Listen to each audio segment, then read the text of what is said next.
আজকে এই মতুয়া সম্প্রদায়কে এই সংসদে যে আসন, যে সম্মান, যে প্রতিষ্ঠা জাতীয়তাবাদী দল দিয়েছে, সেই জন্য আমি সর্বপ্রথমে দেশনেত্রী বেগম খালেদা জিয়া এবং প্রয়াত জিয়াউর রহমান দেশনেতা, তাদের আত্মার শান্তি কামনা করছি।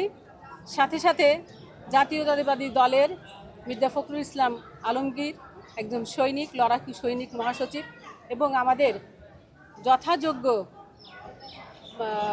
কি বলবো একেবারে উপযুক্ত প্রধানমন্ত্রী তারেক রহমান, তাদের আন্তরিক ধন্যবাদ জানাই।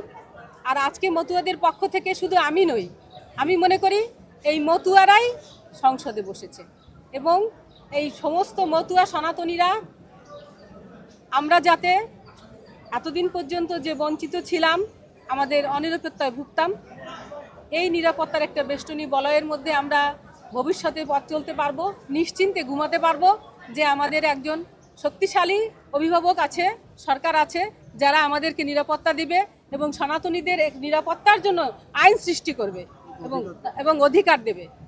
আমি এটা বিশ্বাস করি। আমার এলাকায় সাম্প্রদায়িক দাঙ্গা খুব একটা হয় না। আমরা ওখানে হিন্দু মুসলমানরা মিলেমিশেই কাজ করি। আপনারা জানেন প্রত্যেক বছর ওরাকান্দি ঠাকুরবাড়িতে একটি বারণী মেলা অনুষ্ঠিত হয়, যেখানে লক্ষ লক্ষ মানুষ আসে। সেখানে শুধু হিন্দুরা, সনাতনীরা আসে না, মতুয়ারা আসে না, সেখানে মুসলমান, বৌদ্ধ, খ্রিস্টান সব ধর্মের এবং উপমহাদেশের বাইরের বিভিন্ন কান্ট্রি থেকে লোকজন আসে। এবং আশ্চর্য হয়ে যাবেন আপনারা, সেখানে আমাদের নিজেরাই নিজেদের নিরাপত্তা, কখনোই কোনো দুর্ঘটনা আজ পর্যন্ত ঘটেনি।